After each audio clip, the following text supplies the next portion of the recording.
Hello. हाँ भैया। और आशीष भाई बताओ। बस भैया। ये आप लिखे हो ना यार, अभी तो ये लड़ाई है, आगे और लड़ाई है, किस चीज की लड़ाई है? ये लड़ाई उस चीज की नहीं है भैया, जैसे आप सोच रहे हो। हम किसी का विरोध नहीं करते हैं, अच्छा, परंतु तो हम किसका विरोध करते हैं? बता दो, परंतु यदि आप हमारे हिंदू धर्म को अच्छा। या उसकी संस्कृति को हाँ चोट पहुंचाने का ऐसा काम करोगे हाँ, तो भैया उसके सामने तो हमको खड़ा ही होना पड़ेगा। बिल्कुल खड़ा हूँगा मैं। एक बार नहीं 10 बार हथकड़ी लगवाने को तैयार हूँ, जेल जाने को तैयार हूँ। अब मेरा सीधा एक तो सवाल आशीष भाई आपसे। हम्म। आप आशीष साहू ही बोल रहे हैं ना, कुर्दा से? हाँ हाँ, आशीष साहू जी। अच्छा। आप क्या बोलते हैं, कितना पढ़ाई किए हैं? एमएससी।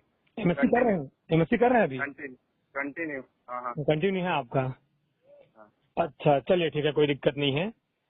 आपने भगवत गीता, कुरान, रामायण पढ़ा है? हाँ, पढ़ा तो नहीं हूँ, लेकिन उनको जरूर मैंने टीवी सीरियल या उसके माध्यम से मैंने उसको चलिए देखा मान है और लेते हैं, समझा कोई भी है। दिक्कत नहीं, चलिए मान लेते हैं। गीता में टोटल कितने श्लोक हैं आपको पता है? वो तो मुझे याद नहीं। रामायण में कितने अध्याय हैं आपको पता है? ऐसे पूछ के आप डायरेक्टली मुझे भ्रमित कर रहे हैं। भ्रमित नहीं ऐसा कर तो रहे मैं हैं क्या क्या आप? मैं बस कहूँ। कुछ कुछ सवाल जवाब, मतलब तर्क वितर्क होना चाहिए ना भाई, आपस में क्यों लड़े, तर्क वितर्क कर लेते हैं। बिल्कुल बिल्कुल, तो तो ये चलिए, सब आप एक तो ये भी कॉमन, नहीं जानते। ये सब तो आप कॉमन एक है मिनट ना। एक हाँ। मिनट एक मिनट, आप ये भी नहीं जानते, कोई दिक्कत नहीं है।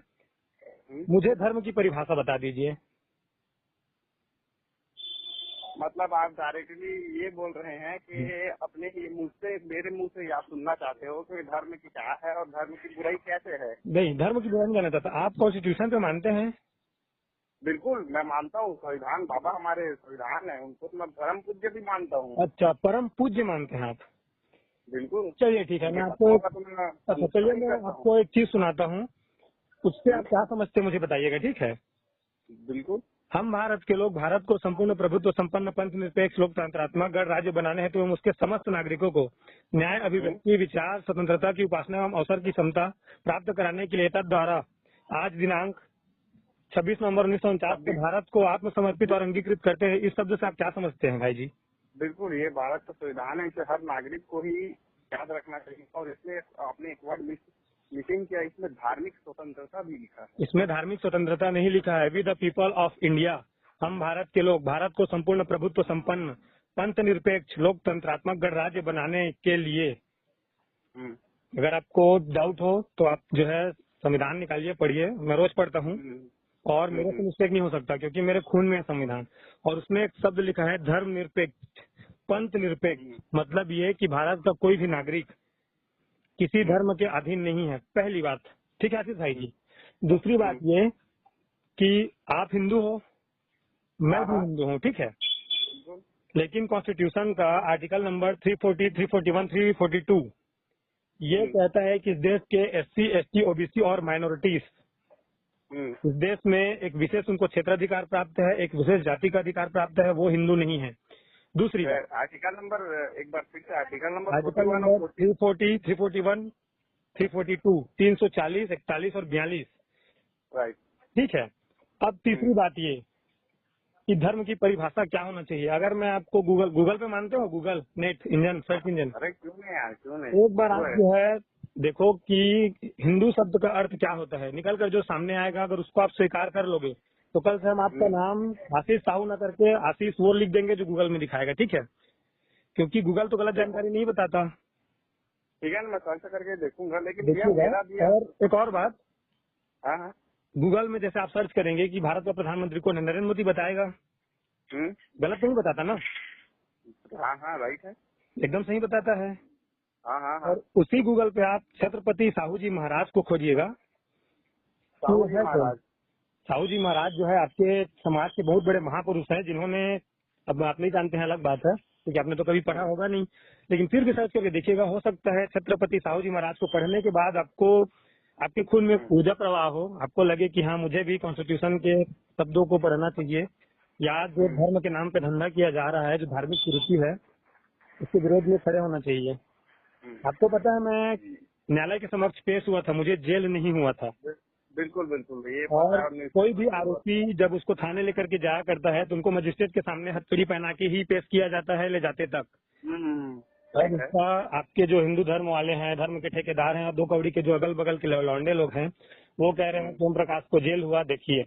किसी के ऊपर आरोप लगता है, उसके ऊपर एफआईआर चढ़ती है तो उसको मजिस्ट्रेट के सामने पेश करना होता है, हथकड़ी लेकर के थाने न्यायालय तक लेके जाते हैं। चाहे वो मैं रहूं, चाहे आपके बड़े बड़े एमपी एमएलए हो, आईएएस हो, आईपीएस हो। राइट है। अब इसको जो है ओम प्रकाश को जेल हुआ, इस पे अभद्र टिप्पणी हुआ। क्या आप जानते हैं मैंने टिप्पणी क्या की थी? आपको वो टिप्पणी पेपर में स्पष्ट रूप में लिखा है, आपने देवी देवता और हिंदुत्व और उनकी क्या टिप्पणी किया संस्कृति को था मैंने? अपमान कर। मैंने आपका पोस्ट देखा नहीं है तो यार मेरा पोस्ट नहीं देखे हो, स्टेटस में लगाते फिरते हो कि अभी तो ये अंगड़ाई है, आगे और लड़ाई है। आपको पता है जिस कॉन्स्टिट्यूशन की आप बात कर रहे हो ना, जिसको हम परम पूज्य मान रहे हो, अगर उसके बारे में 2 शब्द पूछ दो तो आपको नहीं आता। यहाँ तक कि आज तक आप ये नहीं जानते तो कि आज आपका तक जो मैंने संविधान भी नहीं पढ़ा है ना।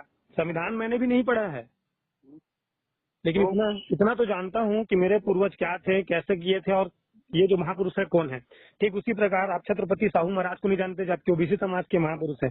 आप ज्योतिबा फुले को नहीं जानते, सावित्री फुले को नहीं जानते, गायकवाड़ जी को नहीं जानते, जानता हूँ। और धर्म के नाम पर जो है आप लोग एकजुट हो जाते हैं। ये कैसा मतलब दुर्भाग्य है हमारे देश का।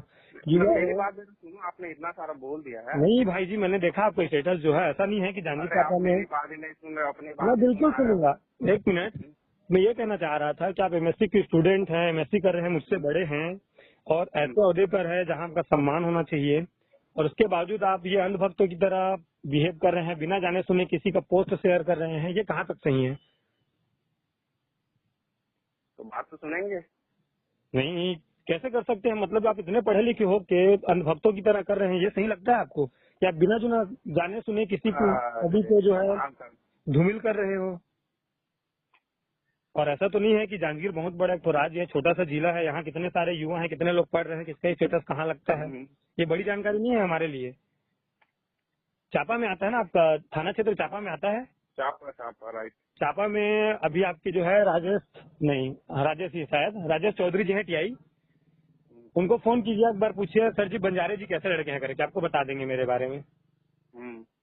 ठीक है, तो आप लोग की यार धूमिल खराब कर रखा, कोई दिक्कत नहीं है, इससे तुम्हारा फेमस और अच्छी बात है मेरे लिए कि कम से कम युवा सोचेंगे तो कौन है जो हिंदू देवी देवताओं की माँ बहन कर रहे हैं, एक बार सोचेंगे तो कम से कम। मैं ये चाह रहा था, आप एमएससी पढ़े हो। एक छोटा सा एक और क्वेश्चन है मेरे मन में, फिर मैं आपका आप जितना देर सुनाओगे सुनूंगा। आप एमएससी कर रहे हो ना, तो जैसे आप बिना किसी लड़की को सेक्स की प्रेग्नेंट कर सकते हो क्या? एब्सोल्युटली हो सकता है। बिना सेक्स किए किसी लड़की को आप प्रेग्नेंट कर सकते हो, बिना टेस्ट ट्यूब के या बिना सेक्स के? प्रेग्नेंट ही करना है ना। हाँ, हो सकता है ना। कैसे कर सकते हैं? गर्भाशय ट्रांसप्लांटेशन होता है ना एक। उसको ही टेस्ट ट्यूब बोलते हैं। मतलब यदि एक औरत के बच्चे को दूसरे औरत के गर्भ में ट्रांसफर करना होता है तो ये होता है हमारे। हो सकता है, ये मेथड आ चुका है। चलो हो सकता है, ठीक है। और उस महिला को जिसका ट्रांसलेशन कर रहे हैं उसके साथ बिना सेक्स के आप उसमें डाल सकते हो? फिर से भी किसी मान लो कोई लड़की, ठीक है, जिसके साथ आपकी शादी हुई है, उसको बिना सेक्स किए आप प्रेग्नेंट कर सकते हो क्या? वही तो मैं ये भी बोला कि वो ट्रांसप्लांटेशन के जरिए हो सकता है। ठीक है, ट्रांसप्लांटेशन का मतलब बताइए मुझे, कैसे कर सकते हो, क्लियर कीजिए। ट्रांसप्लांटेशन का मतलब बहुत सारे होता है, उनमें से एक मीनिंग ये भी होता है कि हाँ। यदि आप किसी एक शायद सीरियल भी है, उसको आप देख सकते हो। जैसे कि किसी औरत का बच्चादानी खराब हो जाता है और वो अंतिम समय एक मिनट, यहाँ बच्चादानी की बात नहीं है, मैं ये कह रहा हूँ कोई स्वस्थ महिला है जिससे आप शादी करोगे, उसको बिना सेक्स के बिना शुक्राणु दिए आप बच्चा पैसा कैसे करोगे? मैं वही बोल रहा हूँ कि यदि एक महिला पहले से प्रेग्नेंट है और अरे यार मैं ये बोल रहा हूँ कि महिला को प्रेग्नेंट करोगे कैसे? बिना सेक्स के तो बच्चा पैदा नहीं होता, तो महिला को आप प्रेग्नेंट करोगे कैसे? पहले से प्रेग्नेंट कैसे हुई? शादी करके लाए हो आप, वो कंप्लीट पैक है, तो कैसे उसको प्रेग्नेंट करोगे? आपका ये कहने का तात्पर्य क्या है? आप सीधे हमारे आप एमएससी के स्टूडेंट हो, साइंस के स्टूडेंट हो, मैं जानना चाह रहा था कि आप में कितना जो है बेसिक नॉलेज है साइंस का। एमएससी कर रहे हो आप, अगर मान लो आपकी शादी होती है, आपकी पत्नी आती है, आप उसको प्रेग्नेंट कैसे करोगे?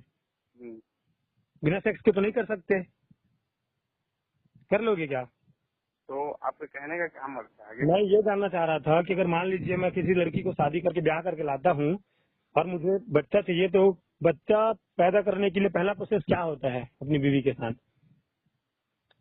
टेम्पो से सूट है जनरली। सेक्स से ही होता है? यस।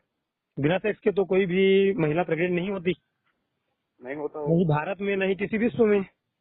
सेक्स से ही पैदा होती है। होती है कि नहीं होती है? हाँ हाँ और ये तो साइंस में प्रूफ है भाई, बिना सेक्स के आप किसी महिला को प्रेग्नेंट कर ही नहीं सकते। ठीक है ना। तो क्या आप अपनी बीवी को खीर खिला करके प्रेग्नेंट कर सकते हैं आज की डेट पे? देखो देखो यही आपकी सबसे घटिया और गंदी सोच है। नहीं, ये मेरी पॉजिटिव सोच है, मैं आपको बता रहा हूँ, मैं सवाल जवाब पूछ रहा हूँ। बारम्बार चिता रहा हूँ, मैं आपको बारम्बार चिता रहा हूँ। अरे आप लोग अपना कट्टरपंथ दिखाएंगे, अपना कट्टरपंथी नहीं है आशीष भाई। देखो मैं आपको एकदम सुनो आशीष भाई, मैं आपको एकदम प्यार से बात करूँ। मैं सिर्फ एक सवाल कर रहा हूँ, क्या खीर खिला के आज की डेट पे किसी बीवी को प्रेग्नेंट किया जा सकता है? देखिए मैं भी आप लोग के बारे में आप शब्द बोल सकता हूँ, आप शब्द लिख सकते मैं आप शब्द बोला क्या? मैं तो खुद की बीवी को नहीं, एक मिनट, मैं तो अपनी बीवी को भी बोल रहा हूँ, सामने वाले का एग्जाम्पल भी ले रहा हूँ। इससे तो चलो मेरी बीवी मान लेते हैं, ठीक है, अगर आपको ठेस लग रहा है तो क्या आज की डेट में खीर खिला के अपनी बीवी को गर्भाशय करा सकता हूँ, प्रेग्नेंट करा सकता हूँ? आप लोग की यही मैं बोलना नहीं चाहता भैया, लेकिन ये अरे आशीष भाई पहले पढ़ लो यार, एमएससी की स्टूडेंट हो, एमएससी का नाम खराब मत करना फ्यूचर में जाके। मेरे जिले की युवा हो, मैं जुड़ा हुआ हूँ आपके समाज से, ओबीसी समाज से, आप मेरा नाम खराब कर रहे हो। जगह जगह आप लोगों को गाली दे रहे हैं। मैं अच्छी बात नहीं, जो आपके जैसे लोग हैं, जो अंधभक्त लोग हैं, जो बेवकूफ मूर्ख लोग हैं, वो मेरा विरोध कर रहे हैं। पढ़े लिखे युवा, अरे यार आशीष भाई सुनो, पढ़े लिखे युवा सच को मानते हैं, खासकर जो साइंस के स्टूडेंट होते हैं ना, बीएससी केमिस्ट्री के। पहले ये जान लो ना आपकी संस्कृति क्या है आपके। अरे संस्कृति में तो पहले सुनो ना, संस्कृति में पहले तो बात कर रहे हो। अरे पहले इतिहास पढ़ लो भाई, अभी गीता के 4 श्लोक सुना दूंगा तो तुमको बताने में 3 दिन लग जाएगा। हमारी संस्कृति तो ये रही है कि पहले जो एससी एसटी ओबीसी के लोग थे, शादी करके महिला लाते थे, पंडित यहाँ शुद्धिकरण के लिए छोड़ते थे। आप छोड़ोगे क्या? ये संस्कृति है हमारी, ऐसा करोगे आप? देखो भैया, आप यदि इस टाइप का बात करोगे ना आशीष भाई, मैं इस टाइप का बात नहीं करना चाहता। फोन काटने से हल नहीं निकलता। अरे यार आशीष भाई, आप हार क्यों मान रहे हो भाई? मैं सिंपल से जवाब किया। नहीं मानूंगा, आप सामने में आए ना, सामने में आपसे। चलिए कहाँ मिलूं मैं आपको बताइए, मैं कुर्दा हूँ क्या? आप आइए कुर्दा हूँ, आइए। चलिए मैं 1-2 दिन में कुर्दा भी आ जाता हूँ, आपके सामने आमने सामने बैठ के बात करते हैं। मैं बस नॉर्मल से सवाल पूछा कि आज के डेट पे खीर खिला के कौन सी बीवी प्रेग्नेंट हो जाती है, इसमें आप भड़क क्यों रहे हैं? जवाब नहीं है तो बोल दीजिए, मेरे पास जवाब नहीं है। मैं भी उन अनभक्तों की तरह हूँ जिसको आ को बा बोलने पे बा